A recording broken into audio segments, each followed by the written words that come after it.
Welcome back to Cosmic Comics. Writer Roy Thomas kicks off the Rick Jones era of Captain Marvel in Captain Marvel, Volume 1, issue number 17, published in 1969. The issues just prior to this wrap up the Supreme War saga, where we see Marvel given his new uniform, a side effect of Marvel leaping atop a negabomb to save the Supreme Intelligence has resulted in Captain Marvel being transported to the Negative Zone, where he now floats within a dark void. Initially, the series was planned to be cancelled with issue 19, but this was extended to 21 issues, with issues 17 through 19 and 20 through 21 both representing two separate trial series of Captain Marvel. Enter Rick Jones. I could do a dozen videos on Rick Jones to catch everybody up, but instead I'm going to cheat and I'm going to use the highlight reel from this issue to cover the major events of his life. Rick Jones was responsible for Bruce Banner being outside of the site of the atomic bomb testing, which led to Banner turning into the Hulk. Since Rick knew about Dr. Banner's dual identity and he felt responsible for the accident, Rick and Banner worked together to keep the Hulk under control. This eventually led to Rick organizing a group of ham radio lovers into a group he called the Teen Brigade, which he used to keep track of the Hulk as he traveled long distances. It was a radio broadcast from Rick warning about the Hulk that led to the first formation of the Avengers. Captain America saved Rick from the Hulk and took the youth under his wing. Rick Jones wore Bucky's costume and acted as Captain America's sidekick for a while, but Rick felt like he was living in Bucky's shadow while Captain America was afraid of losing another young partner. In the end, the two split ways after the Red Skull switched places with Captain America, and he told Rick Jones he was no longer needed or wanted. Rick did receive an Avengers ID, but was never made a full-fledged member of the team. Despite this, he was welcome to stay, but he felt out of place and soon left, intending to find his own place in the world and to strike out on his own. Rick hitched a ride out of town with no particular destination in mind. He catches a lift with a truck driver, and Captain Marvel starts reaching out to Rick Jones at the behest of the Supreme Intelligence. Rick, for reasons unknown to himself, asks the truck driver to drop him off in the middle of nowhere.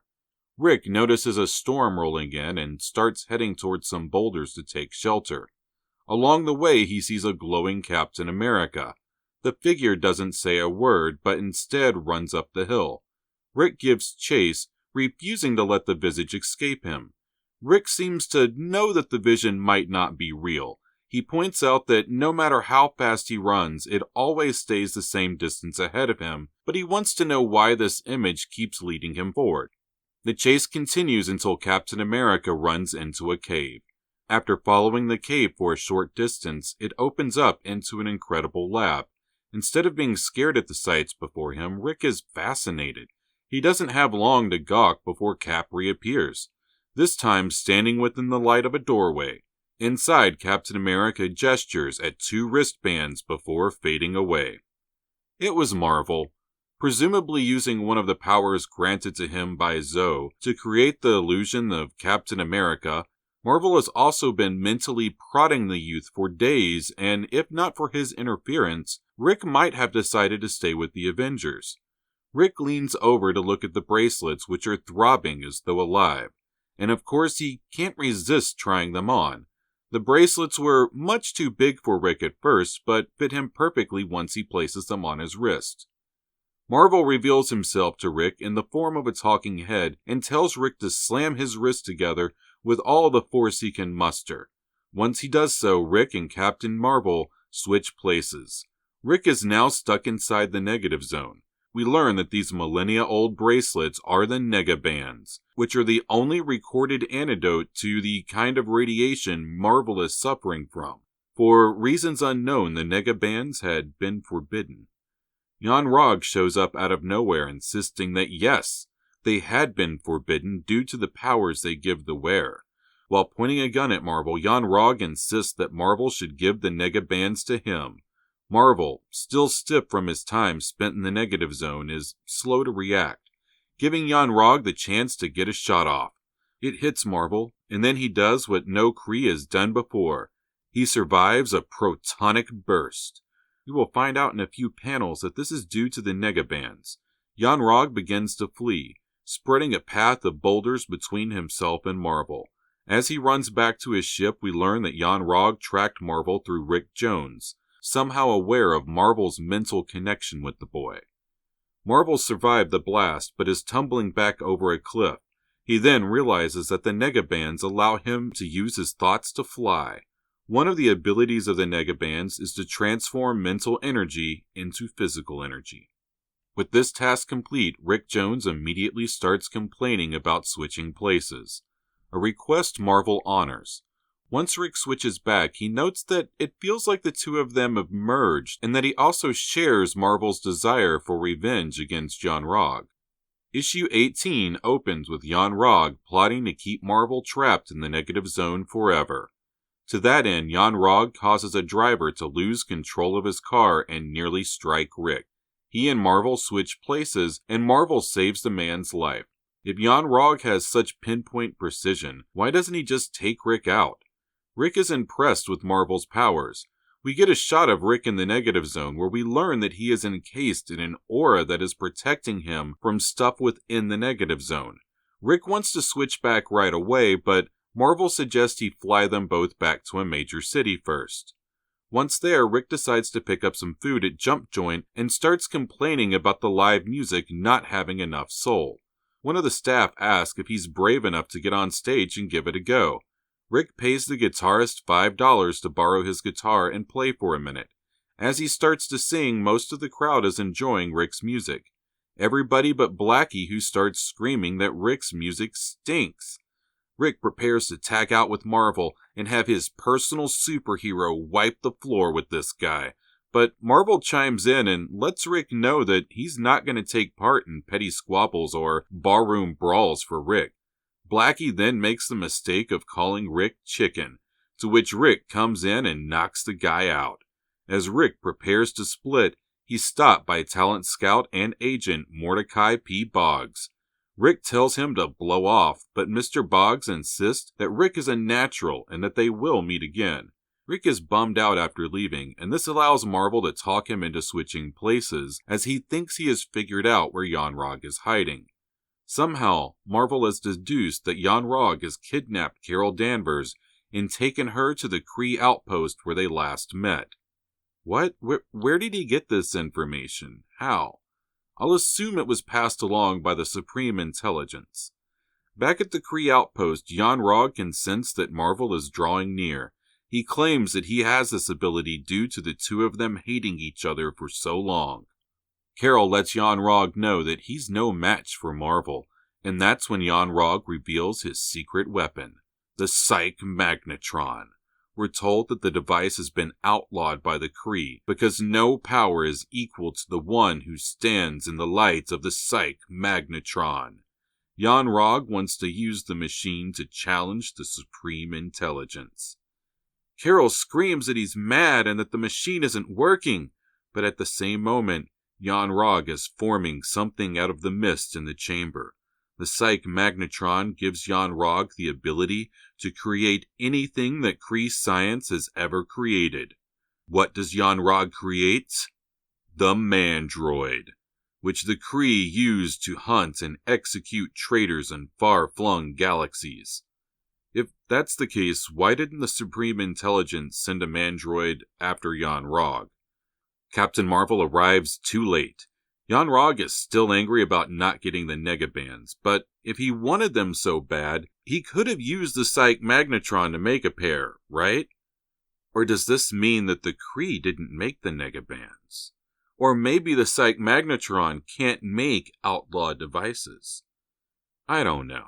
Anyway, Marvel versus Mandroid. Marvel notes that his ability to fly and increase strength and speed mean nothing compared to the Mandroid.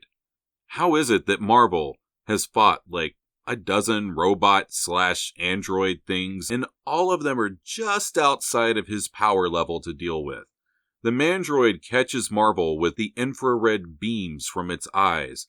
Marvel gets knocked down, but he gets up again and says you're never going to keep him down.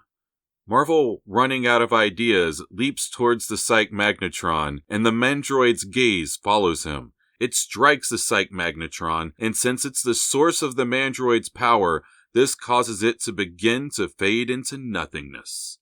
Yon-Rogg isn't done yet. He pulls forth a gun. Marvel's response is funny and worth pointing out.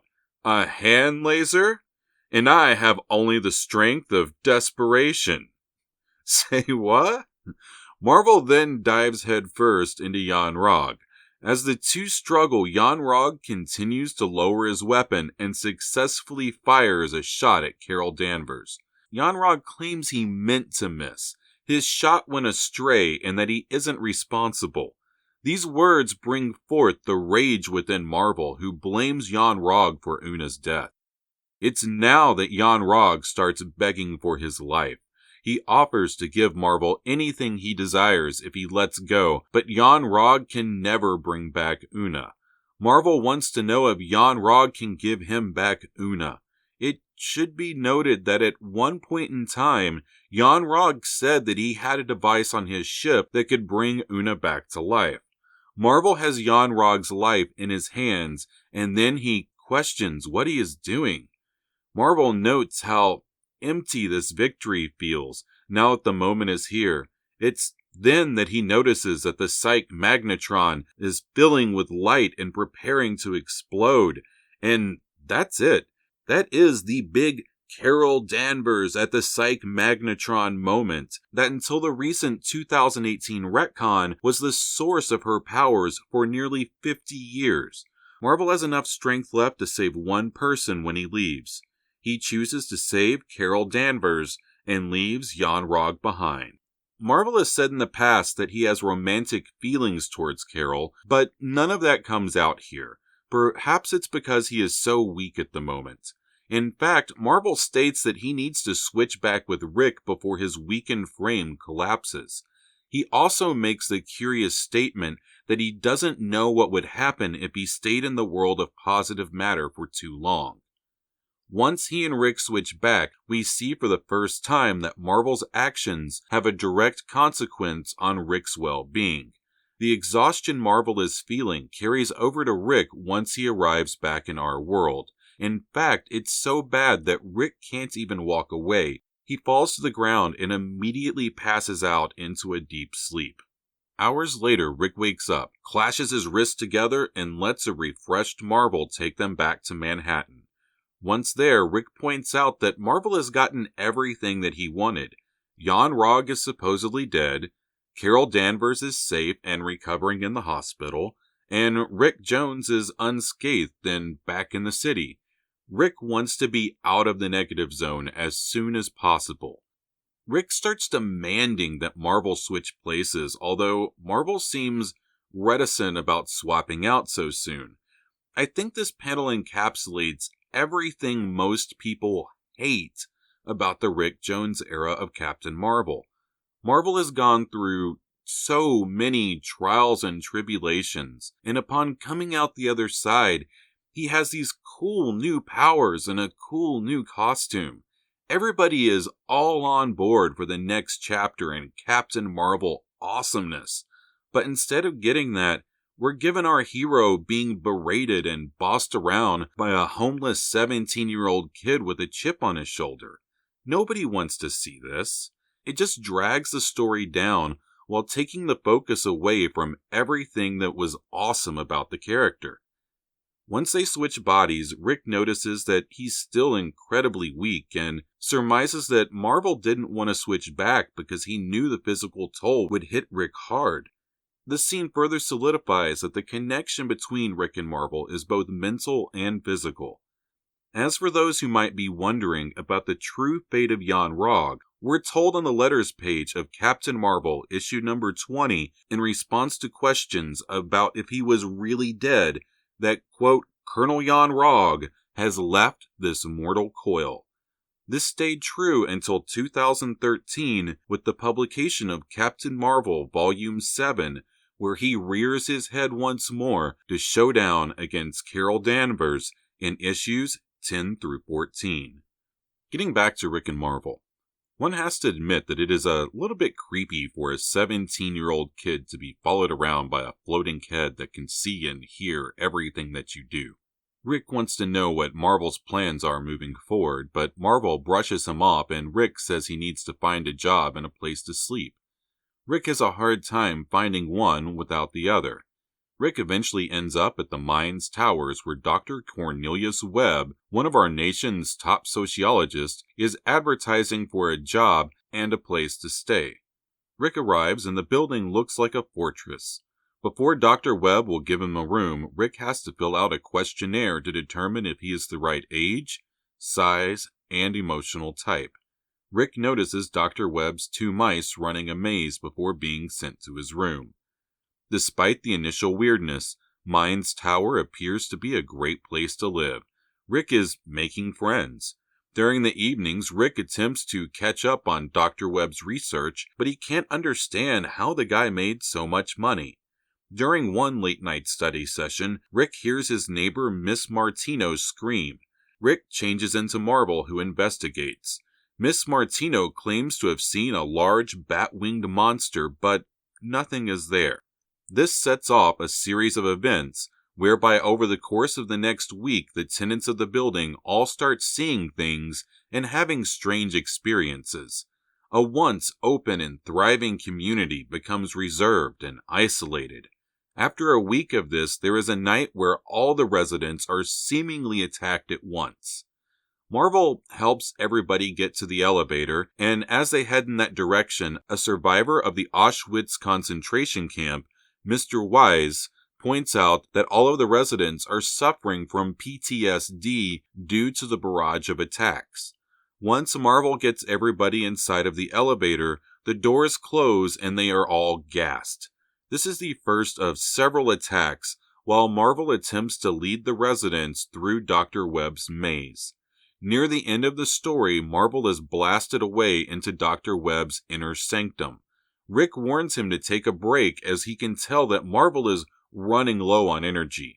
As Marvel runs into the room, Dr. Webb strikes him with several atomic blasts, which begins forcibly triggering the change between Marvel and Rick. We're given another new piece of data about the negabands here. After 3 hours, the change between Marvel and Rick Jones will happen automatically. Remember that every single time Rick starts complaining about Marvel being let loose for too long, while keeping in mind that Rick sometimes doesn't let Marvel out for months at a time. Marvel is saved when Mr. Wise enters the room and hears Dr. Webb espousing a philosophy of death and destruction. Mr. Wise is reminded of the Nazis and pushes Dr. Webb out of his chair and destroys the machine. As the machine explodes, Marvel turns back into Rick Jones. Afterwards, Mr. Wise is dead, and a shocked Dr. Webb is more upset about his experiments being interrupted than the loss of human life. Rick is sad to see his friend die and walks away from the situation. Rick continues playing his guitar for money and starts to get popular. He is once again approached by Mordecai P. Boggs, who still wants to sign him, but once again Rick turns him down. This time because he feels he needs to get his head in a good space before committing to anything. Marvel is upset that he hasn't been let out in months. During the conversation, one of Rick's neighbors is getting beat up, and Rick calls in Marvel to finish up the fight. This being the first time that Marvel has been free in months, he doesn't want to return to the negative zone the moment the fight is over. He wants to work on a solution to getting himself separated from Rick. And without missing a beat, Rick brings up a possibility that he should have mentioned months ago. Bruce Banner might have some good ideas on how to free Marvel from the negative zone. I'll also throw out there that the Kree have all sorts of crazy technology. The Supreme Intelligence most likely could have had Marvel freed within a short period of time if he wanted. On the way to one of Bruce Banner's secret desert labs, Marvel sees a tornado sweep over a small town, and instead of flying by, he goes in to help. After the storm passes, a gang of professional looters, calling themselves the Rat Pack, roll into town to strip the town clean at gunpoint. Marvel dispatches of the villains, Instead of heading toward the lab, Marvel apologizes to Rick and hopes that he understands that this is the work that Marvel wants to do with his life. Not for his name in the paper, but a chance to save a life or dry a child's tear.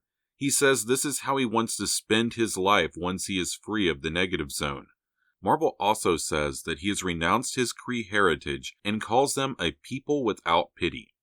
Last time I checked, Marvel was still wearing a Kree uniform, working directly with the Supreme Intelligence as of a few issues ago, and maintains his rank of captain within the Kree army. Just saying. As Marvel closes in on Banner's secret lab, he gets a splitting headache and falls from the sky, but is caught by a shimmering energy source before striking the ground. As they land, Rick's form takes over once more. At first, Bruce Banner is happy to see Rick drop by, but then he gets scared that perhaps Rick is attempting to lead the Avengers to him. This anxiety is enough to trigger a transformation into the Hulk. Hulk acts like he's going to kill Rick, but backs off at the last second because he can't bring himself to smash something so small that can't fight back. The Hulk calms down and turns back into Bruce Banner, who for the second time within minutes is both excited and surprised when he notices Rick Jones. Rick fills Bruce in about the problem between him and Marvel, and Bruce agrees to help.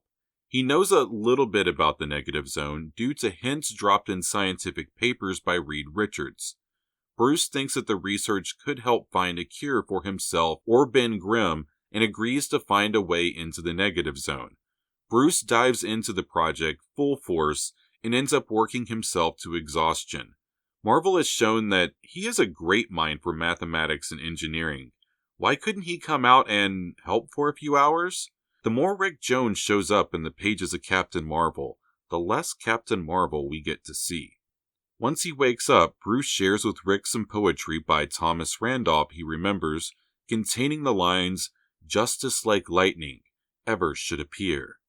Bruce decides to call one of his old professors, Dr. Josiah Weller, who heads the research department at Desert State University and is recognized as one of the top scientists when it comes to relativity theory. Hardly the kind of guy one would expect to find with students protesting against his use of poison gas. They aren't just protesting, they are threatening to burn down his lab. His research has nothing to do with poison gas. The protests are to stop government research aimed at helping the war effort, and as a result, the students are demanding an end to all campus research. The students have started chucking rocks through Dr. Weller's windows, and Bruce is scared for his safety due to Dr. Weller's weak heart. Rick starts sticking up for the protesters, and I too am a huge proponent of free speech, but what Rick says is just stupid. Maybe those kids are wrong to do what they're doing. I don't know. Still, they're fighting for what they believe, and you gotta respect that. No, I don't have to respect anybody who starts chucking rocks at old men and holding public servants hostage within labs that are owned by the public while threatening to burn said labs down with the people inside. Bruce Banner is even more enraged at Rick and the protesters' stupidity than I am. He willingly turns back into the Hulk so that he can attempt to save his friend's life. As the Hulk leaves, he smashes the machine Bruce Banner has been working on to help save Rick and Marvel. Whew, so glad we took the time to get invested in that storyline. Rick knows the Hulk is going to want to smash somebody, so he switches places with Marvel. Only this time he incorporates the lines of poetry shared by Bruce Banner earlier. Justice like lightning ever shall appear. I still have the same reaction every time I read these lines. Everything about this feels like the setup to a tagline that is going to be used over and over again. It fails and falls flat. I don't think we ever see it again after this. Another problem is it implies that there is no end in sight for the Captain Marvel / Rick Jones team up. And here's one of the real disconnects. Readers see this as a problem that needs to be resolved, while the writers see this as the future of the character. Hulk is confused by the sudden appearance of Captain Marvel. Marvel insists that he is not going to let the Hulk attack the protesters, and we can all imagine how well that's going to go over. Marvel dodges Hulk's initial attack and follows up with several well-placed blows. Still, with one swipe of the arm, the Hulk brushes Marvel aside like an annoying insect before leaping forth towards the protest. When Marvel finally comes to, he finds the lab destroyed, but Banner's television informs him that the Hulk is headed towards Desert State University. Marvel arrives on campus in time to stop the Hulk from attacking any students. Despite his best efforts, Hulk is simply too strong for Marvel to overcome. During the middle of the battle, Marvel's 3 hours of time outside the negative zone runs out, and Rick Jones is brought into the battle. Rick Jones attacks the Hulk with words. He points out that the Hulk is about to attack a bunch of kids he doesn't know, never saw before, and who never hurt Hulk. The words sink in, and Rick Jones once again abates the Hulk's rage. The Hulk turns and walks away. Also walking away is Bruce Banner and Marvel's chance to be free of the negative zone for good. In the bottom corner is a telling note. And this ends the final chapter of our second tryout of the sensational new Captain Marvel. Now his fate is in your hands. You, the reader, will be waiting for your verdict. Don't let us down, hear? After this, the title goes on hiatus for just shy of 2 years. We learned from the letters page that the plan was to launch a new series, but this never happened, and as for saving Marvel from the negative zone anytime soon, we're told that Roy Thomas and Gil Kane have no plans on changing the basic relationship between Marvel and Rick again. Later in the letters page, it stated that any continuation of the series is wholly dependent on how many people purchase issues 20 and 21. I did skip over one appearance of Rick Jones and Marvel in Avengers Volume 1, issue number 72, which takes place between the 2 trial runs of this series. Marvel's only other appearance between issue 21 and when he appears in the Avengers for the Kree-Skrull War is a single appearance in the Submariner, Volume 1, issue number 30, where the two of them get in a fight and then end up working together to stop a polluter of Earth's waters. Phew, I wasn't going to do this episode, but I feel like I did my due diligence in covering this section of Marvel's past. It's important for establishing the basis of the relationship between Rick and Marvel, seeing Marvel defeat Yon-Rogg, Carol being exposed to the Psyche-Magnetron, and how the story pivots away from Cape Canaveral and Carol Danvers to Marvel's more transient lifestyle as he establishes a working relationship with Rick Jones. Next time we see Marvel, him and Rick will get a break from each other as I take a look at the Kree-Skrull War. Thanks for watching Cosmic Comics. Feel free to hit any of the buttons below. I'm out.